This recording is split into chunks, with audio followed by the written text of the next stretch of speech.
Adani group Modi ಸರ್ಕಾರ ಅಧಿಕಾರಕ್ಕೆ ಬಂದ ನಂತರ ಹುಟ್ಟಿಕೊಂಡಿದ್ದ. ಕೇಂದ್ರದಲ್ಲಿ ಕಾಂಗ್ರೆಸ್ ಅಧಿಕಾರದಲ್ಲಿದ್ದಾಗ ಅದಾನಿ ಕಂಪನಿಗಳು ಬೆಳೆದ ರೀತಿ ಹೇಗಿತ್ತು? ಬಿಜೆಪಿಯೇತರ ರಾಜ್ಯ ಸರ್ಕಾರಗಳು ಅದಾನಿ ಗ್ರೂಪ್ಗೆ ರೆಡ್ ಕಾರ್ಪೆಟ್ ಹಾಕಿ ಸ್ವಾಗತ ಮಾಡಲಿಲ್ಲವೇ? ಸ್ನೇಹಿತರೆ, ಇದು ಜನಸಾಮಾನ್ಯರ ಸರ್ಕಾರವಲ್ಲ.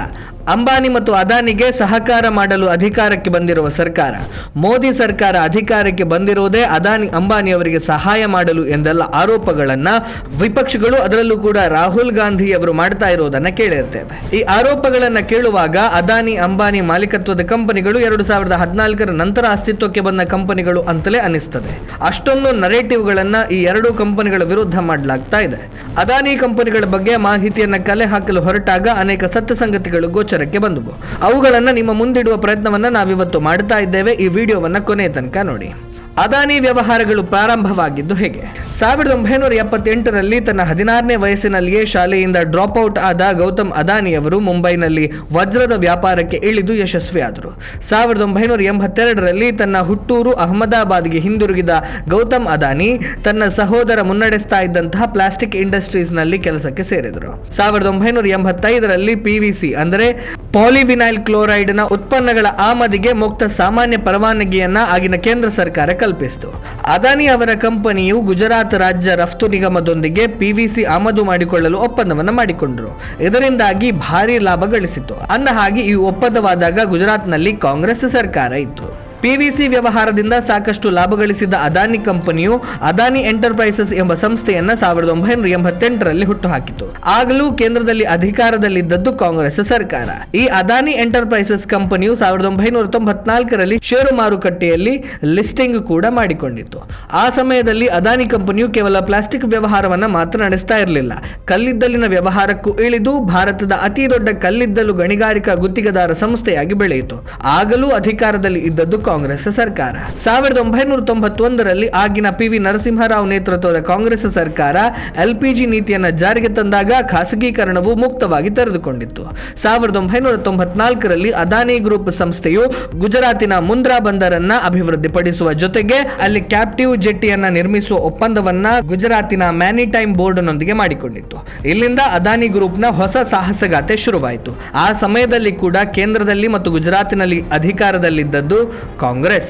2004ರಲ್ಲಿ ಕಾಂಗ್ರೆಸ್ ನೇತೃತ್ವದ UPA ಸರ್ಕಾರ ಅಧಿಕಾರಕ್ಕೆ ಬಂದ ಬಳಿಕವಂತೂ ಅದಾನಿ ಗ್ರೂಪ್ ಕಂಪನೀಸ್ ಇನ್ನಷ್ಟು ಪ್ರವರ್ಧಮಾನಕ್ಕೇರಿತು. 2006 ಮತ್ತು 2008ರ ನಡುವೆ ಆಗಿನ ಮನಮೋಹನ್ ಸಿಂಗ್ ಸರ್ಕಾರವು ಮುಂದ್ರಾದಲ್ಲಿ 6 ವಿಶೇಷ ಆರ್ಥಿಕ ವಲಯಗಳನ್ನು ಸ್ಥಾಪಿಸಲು ಅದಾನಿ ಗ್ರೂಪ್ಗೆ ಅವಕಾಶವನ್ನು ನೀಡಿತು. ಅದಾನಿ ಗ್ರೂಪ್ 2009ರಲ್ಲಿ ಮುಂದ್ರಾದಲ್ಲಿ ತನ್ನ ಮೆಗಾ ಉಷ್ಣ ವಿದ್ಯುತ್ ಸ್ಥಾವರದ ಮೊದಲ ಘಟಕವನ್ನ ಕಾರ್ಯಾರಂಭ ಮಾಡಿತು. 2011ರ ವೇಳೆಗೆ ಅದಾನಿ ಗ್ರೂಪ್ ಟಾಟಾ ರಿಲಯನ್ಸ್ ಮತ್ತು SR ಕಂಪನಿಗಳನ್ನು ಹಿಂದಿಕ್ಕಿ ಭಾರತದ ಪ್ರಮುಖ ಖಾಸಗಿ ಉಷ್ಣ ವಿದ್ಯುತ್ ಉತ್ಪಾದಕ ಕಂಪನಿಯಾಗಿ ಹೊರಹೊಮ್ಮಿತ್ತು. ಆಗ ಅಧಿಕಾರದಲ್ಲಿ ಇದ್ದದ್ದು ಕೂಡ ಕಾಂಗ್ರೆಸ್ ನೇತೃತ್ವದ UPA ಸರ್ಕಾರ. UPA ಸರ್ಕಾರದ ಅವಧಿಯಲ್ಲಿ ಅದಾನಿ ಗ್ರೂಪ್ನ ಗಣಿಗಾರಿಕೆ ಮತ್ತು ವಿದ್ಯುತ್ ಉತ್ಪಾದನಾ ಸಾಮರ್ಥ್ಯಗಳು ಕೂಡ ಉತ್ತೇಜನಗೊಂಡವು. ರಾಜಸ್ಥಾನ ರಾಜ್ಯ ವಿದ್ಯುತ್ ಉತ್ಪಾದನಾ ನಿಗಮ ನಿಯಮಿತ ಇದರ ಜೊತೆ ಒಪ್ಪಂದ ಮಾಡಿಕೊಂಡಿತ್ತು. ಅದಕ್ಕೆ ಸಂಬಂಧಿಸಿದ ಛತ್ತೀಸ್ಗಢದ ಕಲ್ಲಿದ್ದಲು ಗಣಿಗಾರಿಕೆಯನ್ನ ಅದಾನಿ ಗ್ರೂಪ್ 2013ರ ಏಪ್ರಿಲ್ನಲ್ಲಿ ಪ್ರಾರಂಭ ಮಾಡಿತ್ತು. ಆಗ ರಾಜಸ್ಥಾನದಲ್ಲಿ ಅಧಿಕಾರದಲ್ಲಿ ಇದ್ದದ್ದು ಕೂಡ ಕಾಂಗ್ರೆಸ್ ಸರ್ಕಾರ. 2010ರಲ್ಲಿ ಅದಾನಿ ಗ್ರೂಪ್ ಇಂಡೋನೇಷ್ಯಾದ ಸರ್ಕಾರಿ ಗಣಿಗಾರಿಕೆ ಸಂಸ್ಥೆಯೊಂದಿಗೆ PT ಬುಕಿಂಗ್ ನಲ್ಲಿ $1.65 ಬಿಲಿಯನ್ ಮೊತ್ತದ ಕಲ್ಲಿದ್ದಲು ಗಣಿಗಾರಿಕೆ ಮಾಡುವ ಒಪ್ಪಂದಕ್ಕೆ ಸಹಿ ಹಾಕಿತು. ಈ ಸಮಯದಲ್ಲೂ ಕೇಂದ್ರದಲ್ಲಿ ಅಧಿಕಾರದಲ್ಲಿ ಇದ್ದಿದ್ದು ಕಾಂಗ್ರೆಸ್ ನೇತೃತ್ವದ UPA ಸರ್ಕಾರ.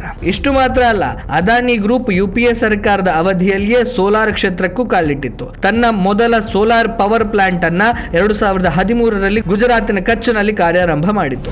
ಅದಾನಿ ಗ್ರೂಪ್ ಆಫ್ ಕಂಪನೀಸ್ ಹೆಚ್ಚು ಬೆಳೆದದ್ದು ಕಾಂಗ್ರೆಸ್ ಆಡಳಿತವಿದ್ದಂತಹ ಸಮಯದಲ್ಲಿಯೇ ಎನ್ನುವುದು ಈ ಎಲ್ಲ ದಾಖಲೆಗಳಿಂದ ನಿಮಗೆ ತಿಳಿದು ಬರುತ್ತೆ. ಇಷ್ಟೆಲ್ಲ ದಾಖಲೆಗಳು ಇದ್ರೂ ಕೂಡ 2014ರ ನಂತರ ಅದಾನಿ ಕಂಪನಿಗಳು ಅಸ್ತಿತ್ವಕ್ಕೆ ಬಂದ ರೀತಿಯಲ್ಲಿ ನರೇಟಿವ್ಗಳನ್ನು ಸೃಷ್ಟಿಸಲಾಗುತ್ತಾ ಇದೆ.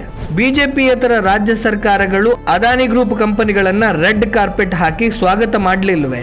ಇದು ಮಜಾ ಇದೆ. ಮಾತೆತ್ತಿದ್ರೆ ಸಾಕು ಮೋದಿ ಅವರು ಅಂಬಾನಿ ಅದಾನಿಯವರ ಏಜೆಂಟ್ ಅಂತ ಟೀಕಿಸುವಂತಹ TMC, ಕಮ್ಯುನಿಸ್ಟ್, DMK ಅಂತಹ ಪಕ್ಷಗಳ ಸರ್ಕಾರಗಳು ಕೂಡ ಅದಾನಿ ಗ್ರೂಪ್ ಆಫ್ ಕಂಪನಿಗಳನ್ನ ರೆಡ್ ಕಾರ್ಪೆಟ್ ಹಾಕಿ ಸ್ವಾಗತ ಮಾಡಿದೆ. 2022ರಲ್ಲಿ ಮಮತಾ ಬ್ಯಾನರ್ಜಿ ನೇತೃತ್ವದ TMC ಪಕ್ಷದ ಸರ್ಕಾರ ಸರ್ಕಾರದೊಂದಿಗೆ ಅದಾನಿ ಗ್ರೂಪ್ ಪಶ್ಚಿಮ ಬಂಗಾಳದಲ್ಲಿ 10,000 ಕೋಟಿ ರೂಪಾಯಿ ಹೂಡಿಕೆ ಮಾಡುವ ಒಡಂಬಡಿಕೆಯನ್ನು ಮಾಡಿಕೊಂಡಿತ್ತು.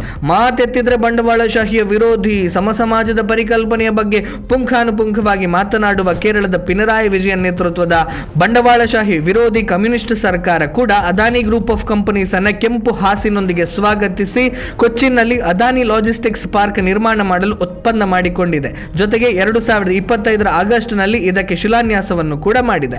ತಮಿಳುನಾಡಿನ ಡಿಎಂಕೆ ಸರ್ಕಾರ ಕೂಡ ಅದಾನಿ ಗ್ರೂಪ್ ಆಫ್ ಕಂಪನೀಸ್ ಅನ್ನ ಸ್ವಾಗತಿಸಿ ತಮಿಳುನಾಡಿನಲ್ಲಿ 42,700 ಕೋಟಿ ರೂಪಾಯಿ ಬಂಡವಾಳವನ್ನು ಹೂಡಿಕೆ ಮಾಡುವ ಒಪ್ಪಂದಕ್ಕೆ ಸಹಿ ಹಾಕಿದೆ.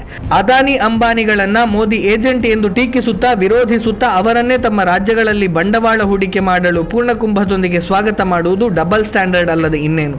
ಇನ್ನು ಕಾಂಗ್ರೆಸ್ ಪಕ್ಷದ ಬಗ್ಗೆ ಹೇಳುವುದೇನು ಬೇಡ ಬಿಡಿ, ಅವರೇ ಸಾಕಿ ಬೆಳೆಸಿದಂತಹ ಗಿಣಿಯನ್ನ ಈಗ ಅವರೇ ಟೀಕಿಸ್ತಾ ಇದ್ದಾರೆ ಅಷ್ಟೇ.